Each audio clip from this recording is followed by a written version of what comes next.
The last time I spoke to my family was over a year ago, and today, as I walked into the restaurant, coat still on, holding a small gift bag for my mother on my birthday, no less I knew something was wrong. But it wasn't just the awkward silence, or the fact that everyone was already seated. No, it was something deeper, something colder. I stood there, blinking in confusion, at the end of the table, trying to figure out where I should sit. I had just walked in, but it was already clear there was no seat for me. I should have expected it. I had seen the signs for years, but it was different now. They weren't even trying to hide it anymore. As I stood there, still holding the gift bag I had picked up for my mom, even though it was my birthday, everyone else just continued with their conversations. Glasses clinked. Laughter echoed across the linen tablecloths. The candlelight flickered in a way that made the whole moment feel staged, like they had started the celebration without me. I wasn't even sure why I was there. I had hoped it would be different this time. That maybe, just maybe, they'd finally notice me. But there it was, my mother's purse occupying the last seat, right where I should have been sitting. My sister Claire was mid-toast, smiling, surrounded by our cousins. My father, ever the stoic figure, wasn't smiling, but his eyes remained locked on Claire, the one who could do no wrong. He didn't even look up when I walked in. I blinked again, and the room felt like it was spinning. I thought I might be imagining things, but the truth was clearer now than ever.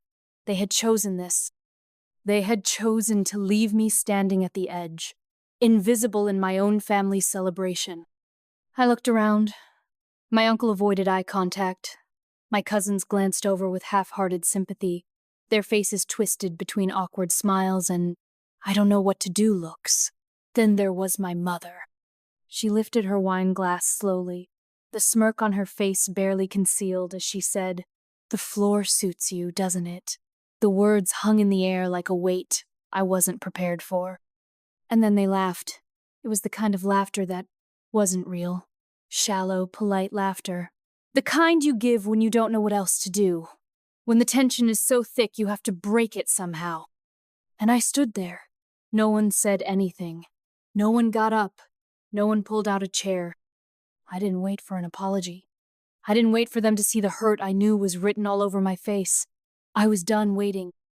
Slowly, I placed the gift bag on the corner of the table, my hands steady despite the burning sensation in my chest. I didn't speak. I didn't cry. I turned around and walked out. I didn't even bother to look back. Outside, the city sounds rushed back to fill the void cars honking, people laughing, a sense of life moving on without me. I walked 3 blocks before I realized I was still holding my coat in my hand. The part that stuck with me wasn't the laughter. It wasn't even the way they ignored me. It was the fact that, for the first time, I wasn't waiting to be seen anymore. I had always hoped that one day they'd realize I deserved a seat at the table. But now, I saw it. I wasn't the one they'd ever make space for. I walked past a shop window and caught my reflection. My makeup, carefully done. My hair, curled for the first time in weeks. The reflection staring back at me wasn't the girl they thought they knew. No. This version of me had been quietly building her own life. They had no idea. And that night, I made a decision. I wasn't going to fight for their love anymore. I wasn't going to beg for their acknowledgement. They had made it clear. And now, so had I. I didn't know what I was expecting when I walked into that restaurant, but it sure wasn't this. The sounds of clinking glasses and muffled laughter washed over me like a wave as I stood in the doorway, still clutching the gift bag for my mother. I looked around at the table full of people, my family, and felt something like a dull throb in my chest. There they were, all seated, looking like they were enjoying a celebration that wasn't meant for me. It wasn't the fact that they were already eating, or that Claire, my older sister, was mid-toast. It wasn't even that my father was nodding approvingly at something she'd said, the way he always did with her. What stung more was the absence of my place. The empty chair that should have been mine wasn't. The last chair at the table was occupied by my mother's purse, and there was no other place for me. I stood there, blinking, my coat still on, wondering if I had missed something. Maybe I was mistaken. Maybe the seat was just temporarily occupied. Maybe they hadn't noticed yet. But I stood there long enough to see no one move, no one rise to pull out a chair, no one even look at me. Instead, Claire kept talking, a wide smile on her face, as my father and the rest of my family nodded along. No one seemed to realize Zeno. No one cared that I was still standing there, holding a small gift bag for my mother. I glanced at my uncle. He didn't look at me, and when he did, it was with a look of discomfort that quickly turned into an awkward grin. My cousins didn't know what to say, their faces twitching between nervous glances and polite smiles. My mother? She barely glanced up from her glass of wine before offering me that remark, that now familiar cutting line. "The floor suits you, doesn't it?" And then they all laughed. But the laughter wasn't warm or welcoming. It wasn't even a joke, it was a shield, a way for them to mask the discomfort they had caused. The laughter was thin, forced, practiced. It stung, not just because of what was said, but because it was an acknowledgement of something I already knew deep down. I wasn't welcome at the table. I stood there for a moment, gripping the gift bag tighter in my hand. I could feel the blood rushing to my face, but it didn't make me angry. No, not this time. Something colder swept over me. The anger had burned itself out a long time ago, and all that was left was a quiet, deafening realization. I wasn't part of their celebration. I wasn't even visible in their eyes anymore. They had chosen this. They had chosen to leave me standing there. No one spoke up. No one told my mother that her comment was cruel, that she had crossed a line. No one apologized. No one even asked if I was okay. I didn't say anything. I didn't shout or protest. I didn't ask for anyone's attention. Slowly, I placed the gift bag on the edge of the table, my hand steady despite the tremble I could feel in my chest. I turned, walked away from the table, and didn't look back. As I exited the restaurant, the sounds of the city enveloped me again. Cars honked, people laughed, and the world carried on, oblivious to my pain. I walked 3 blocks before I realized I was still holding my coat in my hand, the weight of it now feeling strangely comforting. I wasn't angry. I wasn't upset. I was done. The walk was long, but it wasn't wasted. As I passed a store window, I saw my reflection. My makeup, done with more care than usual. My hair curled for the first time in weeks. I looked like the version of me that had been trying to fit into their world for so long. But in that reflection, I saw something else. The woman I had become without them. The woman who no longer needed their validation. I had spent so many years waiting for them to see me, waiting for them to notice. But now I understood. They had never planned on making space for me, and that night, I wasn't going to beg for it anymore. I would find my place elsewhere, on my terms. The night air hit me as I stepped onto the sidewalk, and for the first time in a long while, I felt the weight of my own steps. My coat felt heavier now, the cold outside not matching the warmth of the rejection I had just left behind. I kept walking, my mind racing with everything I had just left unsaid. The question looped in my mind. How did I get here? How did I end up invisible in the family I had spent my entire life trying to belong to? I walked for a few blocks before it hit me. This wasn't just about the chair, or the comment from my mother, or the silence from my father. It was about something far deeper, something I had been carrying for years, too quietly for anyone to notice. As I walked, the memories started to flood, back memories of a life built on waiting. Waiting for validation, waiting to be seen, waiting for a moment where I wasn't just the one who helped, the one who cleaned, the one who stood in the shadows while everyone else got the spotlight. Growing up, I was always the extra, the one who was expected to handle everything that was left behind. My sister Claire was the golden child, always the one praised for the smallest achievements. It didn't matter that I was the one who always went above and beyond. I could have been valedictorian, but that didn't matter. As long as Claire was praised for her natural beauty and effortless charm, she barely had to try. And still, she was the center of attention. Meanwhile, I was made to feel like my accomplishments didn't matter, like the things I did for myself were secondary to the things I did for everyone else. When I was younger, I thought it was just a phase. I thought that if I kept doing the right thing, if I kept showing up for my family, helping my mom when she was struggling with bills, driving Claire to every audition, covering rent when they couldn't make ends meet someday, they'd see me. I kept thinking that if I was just enough for them, if I worked hard enough, they'd acknowledge me. But it never happened. Instead, I became the one who was always ready to sacrifice. I was the one who gave, who did, who helped. But I was never the one they thought to celebrate. Every birthday, every milestone, Claire got the spotlight. My 16th birthday, it was lost in the chaos of Claire's graduation party.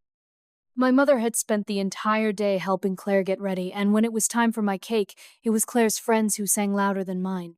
It didn't bother me at the time, at least not consciously. I told myself it was fine, that I didn't need to be the center of attention. But deep down, I wanted to be seen. Just once, I wanted to be seen. But I wasn't. I never was. Now, as I stood in the middle of the street, the silence of the city around me felt different. The constant hum of people and traffic was a stark contrast to the silence I felt in my family. They had always treated me like I was the helper, the one who quietly held things together. Didn't matter that I was the one who supported them, the one who gave everything to them. They didn't see me. They never did. And so, when I stood at that table last night, no chair for me, my mother's comment was like a cruel punctuation to a lifetime of neglect. The floor suits you, doesn't it? It wasn't just a careless remark. It was a reflection of everything they had never bothered to acknowledge. I was never meant to sit at the table. I was the one who served, the one who stepped aside. But this time I wasn't going to let it slide. This time I walked away. I wasn't going to play the part they had assigned to me anymore. The girl who just quietly accepted. The one who didn't make waves. I was done. I had spent enough time being the invisible daughter, the one who picked up the pieces while they took center stage. Now it was time to step out of the shadows. I had already been building something on my own. It had started quietly, like all the best things do. And this time, I wasn't waiting for them to see it. They'd see it when they needed to. I wasn't just the girl without a chair anymore. I was someone else. Someone they'd have to reckon with whether they wanted to or not. The walk back to the hotel was long, but every step felt like it was carrying me further away from everything I had known. With each footfall, the anger from the restaurant began to dissipate, but the realization settled in deeper. I wasn't just angry. I was heartbroken, but not in the way I'd always expected. It wasn't the kind of heartbreak that made you cry, the kind that made you scream. It was quieter, a steady burn. It was the kind of heartbreak that forces you to confront everything you've been ignoring for years. I had spent my whole life trying to win approval from people who would never give it. My family, my mother, my father, even Claire had built their lives around the idea that I would always be there to pick up the pieces. I was the reliable one, the strong one. But in the process, I'd become invisible, just like the chair at that table, always present, always giving, but never truly seen. I reached the hotel, checked into my room, and closed the door behind me. The room was small, cozy even, but the stark contrast between the restaurant and this space was not lost on me. It felt like an oasis, a retreat from the mess I had left behind. I sat on the bed, pulled the thin duvet cover up around me, and sat in the silence, the hum of the city below my window mixing with my racing thoughts. That's when I decided I wasn't going to be the invisible daughter anymore. I wasn't going to keep waiting for them to notice, for them to change. They had made their choices. I had made mine. And I realized something in that moment, something I should have known all along. The person I had been waiting for wasn't them. It was me. For the first time, I stopped thinking about what they would say or how they would react to my absence. I didn't need them to see me. I needed to see myself. And I had been seeing glimpses of myself for months now through my work, through the quiet nights I spent writing and dreaming, creating something that was my own, my art, my voice, my story. I wasn't going to scream or make a dramatic exit. I wasn't going to play the part they thought I should play. Instead, I pulled out my laptop and opened a file I had been sitting on for weeks. The draft was already there. The idea, the structure, the notes everything. The documentary I had been quietly working on, the one that told the stories of daughters like me. Daughters who had spent their lives invisible, who had lived under the weight of everyone else's expectations. What we carry, stories from the family table. It was raw. It was real. It was everything I had kept inside for so long. Every interview, every script, every hour spent editing, piecing together the stories of other women who had been pushed aside, ignored, and erased. It wasn't just a project, it was my survival. The culmination of years of emotional labor, years of silence, years of trying to fit into a family that never made room for me. I stared at the screen for a while, the weight of everything I had carried over the years finally feeling like it was lifting. I wasn't asking them for permission. I wasn't waiting for their approval. I had built something that would speak for me when I could no longer speak to them. And at that moment, I knew this documentary wasn't just going to be about my family, it was going to be about every daughter who had been forced into the background, who had been told that her voice didn't matter. I hit send. The media embargo was set to lift at 9:00 a.m. the next day. The series was going live, and I knew it was going to hit hard. I knew it was going to cause a stir, that it would get picked up, that people would talk, but what mattered most wasn't the recognition or the buzz. What mattered was that, for the first time in my life, I was taking the seat at the table that had always been denied to me. As I closed my laptop, I took a deep breath. For the first time, I didn't feel empty. I didn't feel alone. I felt full of the woman I had become, full of the power I had finally claimed for myself. The next morning, I woke up to messages pouring in. Social media was buzzing with praise for the documentary. The first episode had already gone viral. People were connecting, commenting, sharing their own stories. I smiled as I read the words of women who saw themselves in the documentary. Women who felt heard, who finally felt like someone understood. And just as I had predicted, the text came in from Claire around 10:42 a.m., a message full of disbelief and frustration. WTF. Did you do this?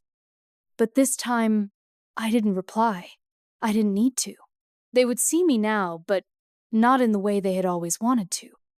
They would see me for who I was, not the invisible daughter, not the one they thought would always be quiet and helpful. No, this time I was speaking for myself, and the world was finally listening. The following days after What We Carry went live felt like a blur of notifications, messages, and media coverage. The documentary wasn't just a project anymore. It had become a movement, something bigger than I had ever anticipated. People from all over the country, no, the world, were reaching out to share their own stories, women who had lived the same pain, the same silence, who had felt invisible just like me. There were messages from strangers, some crying, others thanking me for giving them a voice. For the first time in my life, I wasn't just filling a role for someone else. I was being seen. But none of that mattered more than what happened next. It wasn't the success of the documentary that mattered most. It wasn't the recognition, and it certainly wasn't the unexpected surge of attention from the media. What mattered was what came from the people who had never seen Meet the Ones, who thought they could ignore me forever.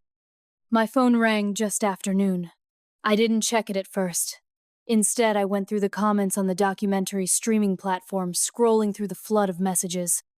Then, I glanced at my phone screen. It was Claire. I wasn't sure what I expected, but what I got wasn't a call of apology or understanding. It wasn't even an explanation. Instead, it was a barrage of accusations. "You seriously made a whole show about us?" she asked in a shaky voice. Her words were clipped, tense, as if she were holding back something more. "Is this your revenge or something? You think this is going to fix everything?" I listened in silence, the words not feeling as sharp as they once might have. This time, they didn't have the power to pierce me the way they used to. My sister had always been the one to overshadow me, and now she was reacting the only way she knew how, through defensiveness and fear. I had always hoped that one day she'd understand, but that hope died when she chose to laugh at my expense the night of my birthday.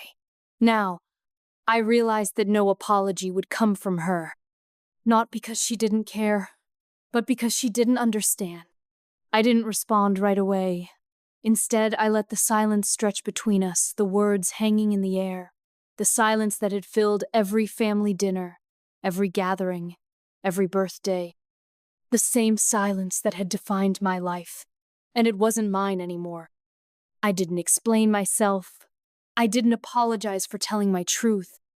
Instead, I took a deep breath and simply said, "This isn't about you, Claire. This is about me. About all the years I've been quiet. About all the years I've been invisible. I'm done with that." The pause on the other end of the line stretched long, but I wasn't waiting for her to respond. I had already said everything I needed to say. Finally, she spoke, softer now. "I don't understand. You didn't have to go this far." I shook my head. "Maybe not, but I didn't do this for you. I did it for me, and I'm not sorry for that." The conversation ended, but for the first time, I didn't feel the need to continue. I wasn't looking for reconciliation anymore. I wasn't asking for permission to exist. I wasn't going to fight to be seen by a family that had made it clear I would never have a place at their table. I was done trying to force myself into a narrative that wasn't mine. The next week, my phone lit up again this time. It was my mother. Her voicemail was hurried, breathless, almost frantic. "I saw the documentary. I don't know what you want from us, but this isn't how we solve things, Janelle. People are talking. They're asking questions, and you've humiliated the family." I let her words sit with me for a while. She didn't get it, and maybe she never would. The silence I had been living with for decades wasn't something I was afraid of anymore. Her anger, her disappointment, it didn't touch me the way it used to. I wasn't looking for her approval, and I never would be again. That night I sat in my apartment, the same space that had once felt so empty and full of fear. But now, it felt like mine. The walls were filled with new things, books, plants, my own writing. My life, carefully built over the last few months, was finally taking shape. I didn't respond to my mother. I didn't need to. Her message wasn't for me, it was for her. And for the first time, I understood that her silence, her guilt, and her disappointment were no longer my responsibility to fix. Instead, I turned off my phone and pulled up the final edit of the documentary. I watched it again, this time from a different perspective. I wasn't just the creator of the series. I was the woman who had finally found her voice. The next morning, my documentary had climbed the ranks. It was trending, receiving praise from all corners of the world. Women were reaching out, thanking me for telling their story, for sharing the truth they had been silenced from saying out loud. And in that moment, I realized that this wasn't just my story, it was everyone's story. I closed my laptop, took a deep breath, and smiled. I wasn't invisible anymore, and I wasn't waiting for anyone to see me. I had built my own space, and it was exactly where I belonged.